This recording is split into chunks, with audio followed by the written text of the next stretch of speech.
मोरो थाना क्षेत्र के बसतवाड़ा गांव निवासी मिश्री ठाकुर साइकिल से एक गड्ढे में गिर गए, जिससे उनके कान में एक सरिया घुस गया। उनको आपातकालीन स्थिति में डीएमसीएच के इमरजेंसी वार्ड में भर्ती कराया गया, जहां उनकी हालत गंभीर बताई जा रही है।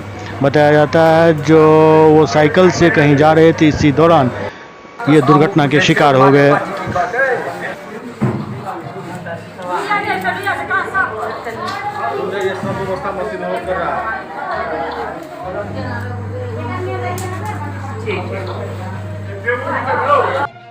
कान में छरिया घुस गया, कोई डॉक्टर देखना नहीं चाहता, कोई डॉक्टर भी देखना नहीं चाहता। डबरा में गिर गया, छरिया घुस गया।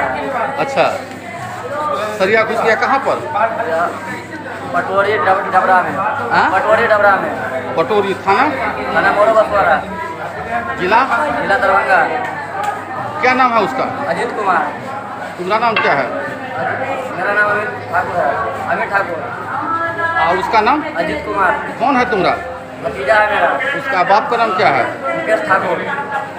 तो ये रखा, बोला डीएमसीएच लेके जाओ, इसीलिए लेके आए यहाँ डीएमसीएच। क्या हुआ था? रोड डबरा में गिरने से एक साइड से निकला, कहाँ एक गया? साइड से थोड़ा घुसा अंदर से, तो फिर हम दुकान बंद करके आए, तो फिर देखे उसको डबरा में गिरे हुए, तो हम निकाल के लाए हैं। क्या करता है ये लड़का? ये लड़का सर कुछ नहीं करता है अभी। कितना वर्ष का है? सर 16-17 वर्ष का होगा।